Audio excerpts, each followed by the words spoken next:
It's a holiday weekend for Penn State football fans, and they're getting a gift to begin the summer season. I'm Thomas Frank Carr. Sean Fitz is here with us here on the Blue White Illustrated YouTube channel, and when you hear that music, you see that sound effect, you hear all the things, it's all set up, Fitz, for another commitment to Penn State football. So here we are. Even before official visit season starts, we've got another defender on the list. So who are we talking about today?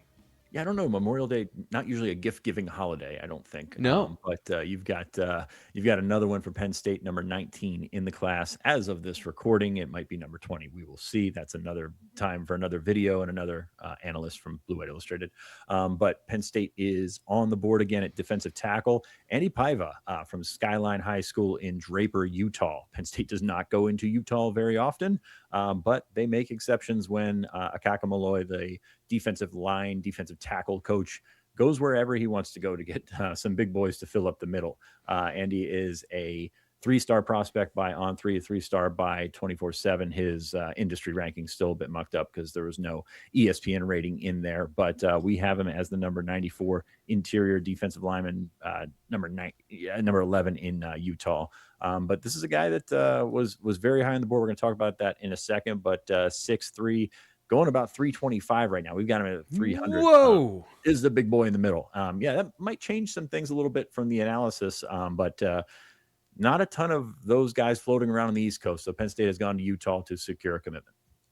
Yeah, this is a big nose tackle. We'll talk about that once we get into the film coming up in just a few minutes. But I wanted to get you and your perspective on Paiva and his fit within the program. I think the fit is pretty clear, but the player, as you saw, like, not all 3-stars are built the same. And this guy, I think from a fit perspective, fits Penn State better than that might be what you just saw there. But at the same time, like when we're talking about a 325-pound nose tackle, I guess, how are you viewing this commitment in this, how Paiva has gotten to Penn State in this journey that he's had from Draper all the way over here? Yeah, he visited in April. We talked about that after his visit. We thought Penn State was the team to beat, and actually we thought a commitment might come soon after that. He hit the brakes to maybe take some official visits, maybe to draw his recruitment out a little bit more. He's had some big schools snooping around. Oregon's been in to see him twice this spring, so like there's been some interest out west. Penn State and Arizona were the two schools that had official visits, listed for that one. But this is an interesting one because you talk about Penn State's staff identifying and going after their guys. And Ikaika Malloe offered him very, very shortly after arriving. This is one that he's had his eye on probably back to when he was at UCLA. So you take a look at the, I guess, specific scouting there. Like this is a guy that was high on the board. We've talked about the defensive tackle board. Stanley Montgomery, of course, already on the commit list as well. But this is a guy that was maybe at the top of Malloy's list, and that's a personal preference thing. He's a different type of prospect than Montgomery. Montgomery 6'3", 300. Paiva 6'3", 6'2.5", with about 320, 325 right now. So like, it's different than we're used to. We're used to building those guys up from 260 pounds. And of course, we're going to keep an eye on Zamar Tukes in North Carolina, who kind of fits that mold. But all different defensive linemen. We're going to see how it plays out over the next couple of years, I suppose. Yeah, he's does not look like he's 325 pounds on film. Moves better than that, and that's what you're looking for. Again, going out west, finding a Polynesian from the Utah Valley, you're getting all of the things that you might expect from a player that has that kind of profile. It's just very interesting from that perspective of the fit and the star rating and all of those things, because at certain positions, certain times, it matters, obviously, and we'll get into kind of maybe the upside of this. One thing that I found interesting, Fitz, is he was not a full-time starter, not a guy that part of the conversation here might be a little bit of the under-the-radar aspect where he wasn't, he didn't start both ways on offense and defense, had some cleanup snaps at guard, and then on defense, in 2 of the 3 games I saw, he did not start. He started in the playoffs, but played a good number of snaps. It was a very interesting profile from him of a guy that does one thing really well and doesn't even do it as a starter on his own team. So I can understand how maybe this one has gone under the radar for a little while for maybe recruiting services in other schools. Yeah, and it's hard to, I guess, evaluate what a nose tackle is going to be. You take a look at the guys that are on campus right now at Penn State, and some of them were 300 pounds in high school, some were 280. You're just not sure how the weight's going to come. The weight's pretty much already there for this guy. Yeah. Doesn't have a massive frame.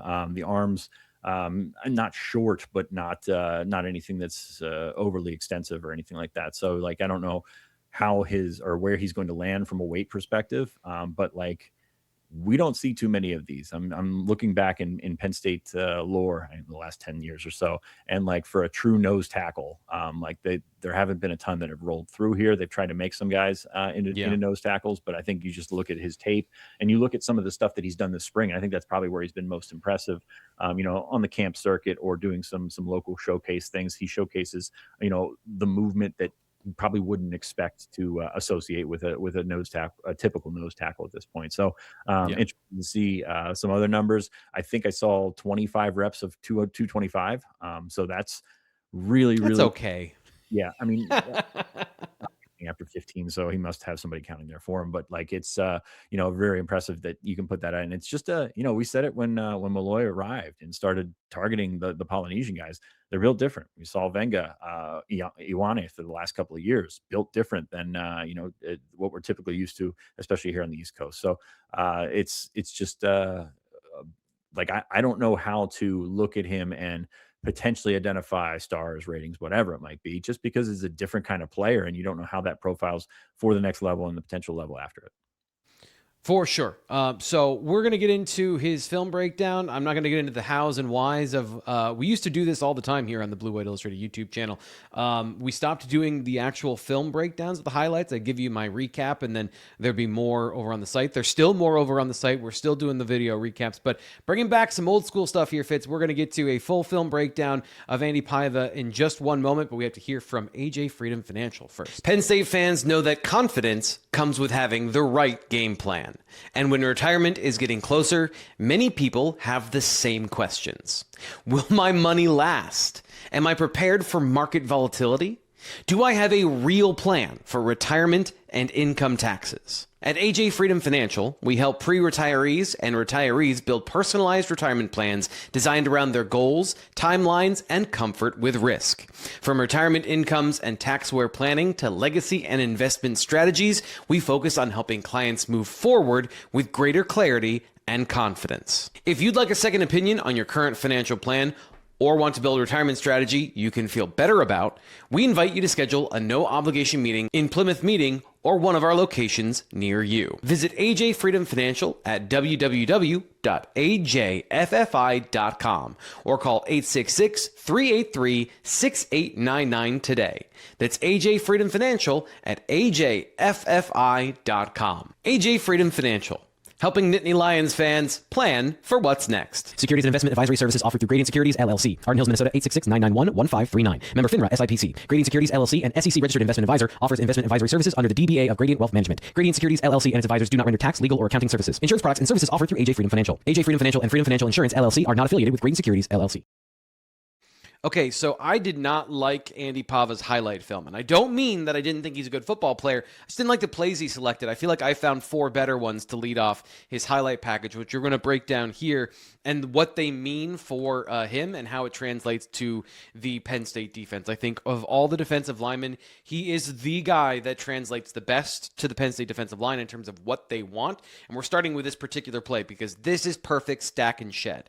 What Penn State wants is that, from a defensive line perspective, nose tackle, doesn't matter if you're in 3 and 5, whatever. What they want is they want a violent shock and then shed. So make initial contact first and with violence. You see that. That is the thing he does better than anything, is create violence and create knockback. And you can see, very literally, he's standing where that offensive lineman was lining up, and everyone else is going this way. So he is knocking the offensive lineman into the backfield. This is, by the way, the perfect play from him. This is the perfect example of what Penn State's going to want from its defensive tackles. Where on this particular play, you see he shocks, gets the player into the backfield, creates that penetration, then he's going to swim over top with his arm on the right side here. He's going to pull down with this arm. He's going to get into this gap, and he's going to get in on this tackle. So it's not about holding the point of attack. It's not about absorbing double teams. It's about how you absorb them, how you shed blocks, and how you get into the backfield and make plays. And he does it really well here.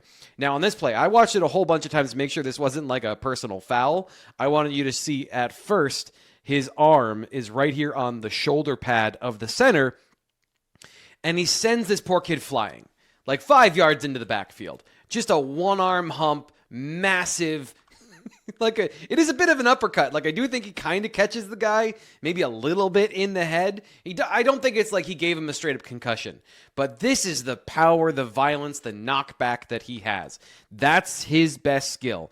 I'm going to create explosive, violent contact on and initiate it and force the offensive lineman into the backfield. This is, by the way, he gets into this play on the backside of I think this is a power or a counter. Let's look at this here quickly. This is a power where this left guard is pulling over here to the front side and the center is back blocking, right? So he's trying to seal off the backside of this play, and then that doesn't happen, and Paiva is in the point of attack. Now, does he pursue and get to the ball in time? No, but he's a nose tackle, right? So here it is, by the way, against a double team. So you're seeing kind of the same technique of initial violence at the point of attack, shock, and then he doesn't shed this, but he's able to keep both of those linemen at the line of scrimmage and allow the linebackers to come downhill and get into the play without getting a lineman on them. So you get that tackle for a loss. And then because he's allowed that to happen, he gets in on the tackle here. As you can see through the pixelation, he gets in on the tackle here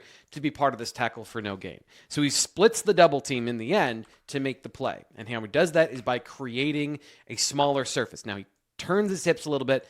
Penn State would want him to keep his hips straight here and square with the line of scrimmage. It's pretty good, though. Like, it's not necessarily bad, but it's a little bit of a turn. And so he's able to basically, like, take on one lineman and then split the second one as your second move on the play. And he's able to do that in this situation and create an advantage for the defense up front. This next one, this last one we have here is my favorite play because you look at this, just look at this picture. He's taking on double team. So this is an RPO, right? So this is a pass over here, but it's a run play for the offensive line. So they're trying to get to the second level. They're trying to get to the second level. And you've got just like 2/5 of the offensive line that does not move. This kid is super strong. He's super explosive, and he is a nightmare to move off the line of scrimmage. At 6'3", 300 pounds, he's already Big Ten strong. He needs to get stronger. Like, I'm not saying he can walk on the field and play as a freshman, but from a baseline perspective, the violence, the technique of how they want to take on double teams, how they want to take on solo blocks, it's all here for Andy Paiva, and that's why he's a Nittany Lion, because what he does now translates to the number one thing they're going to ask him to do, and then the second thing, which we'll get to in a second, is the consistency with which he gets off blocks. So Paiva's a little bit difficult because he does one thing really well, and then what he does, the rest of the things are kind of indicative of his position and are where he needs to improve. So I'm going to show you examples of him doing it right, and just know that having watched a bunch of his games, you don't see a lot of these on film. You'd like to see more of these, which is second action on the play. So he is great at the shock and shed, or the shock part of shock and shed, getting guys in the backfield. On this particular counter play, he is now pushing the lineman into the path of the pullers and gumming up the timing of this play. That's excellent. He even does a good job of shedding on this particular play. Now he disengages and tries to get into the play. You like to see him be a little more aggressive on this second half. He's explosive with his first step, and I think there's more athleticism here. I'd like to see a little bit more in the pursuit angle. Here we have a pass rush, and he's not going to be a plus pass rusher, but I do think from an athletic standpoint and from a power and violence standpoint, he could give you something. And so we're going to be talking about that here, where you see him try to get into the gap, half a shoulder, get into this. And by the way, this is a 3-man pass rush, so he's getting double teams just naturally in the situation. You see the double teams here. He gets a lot of triple teams on pass rushes where the guards just converge on him with the center. But in this situation, he does get a second move, and it's just, he plays a little high by the end of the play, so he's standing up, and his turn radius, change of direction slows down as the play goes on. So playing with a little more consistency, fundamental skills. He wasn't a full-time starter, which I found really interesting. He did not start a lot of the games that I watched, but he came in and played a lot of snaps. And I don't know why specifically, if there was an injury, conditioning, whatever. He was obviously better than a lot of the guys that played around him, like in this particular situation. So we see him, again, try to bull rush, and I keep forgetting to highlight him because it's just like he's so obviously stronger than everyone else around him. Here he is. This is a long arm where he's just taking one arm and shoving the poor center into the backfield. I felt bad for some of the centers, like this guy in this particular game. The center would have a good game before he came in. And then suddenly he starts snapping the ball over the quarterback's head. That happened in multiple games where Paiva comes into the game and the center starts having problems with the snap because he's got to deal with this monster after the snap. So this is what he can be in terms of a pass rushing, bull rushing nose tackle. It's about doing this more often, of getting one arm free, being able to disengage from a block, and getting into the quarterback. He might have a different role within the Penn State defense, but you'd like to see some of these one-on-one situations where he then creates a missed pass by the quarterback because he gets into the quarterback's lap. Okay, one of the last plays I wanted to show you here, I think this is the last play. This is more of what I'm talking about.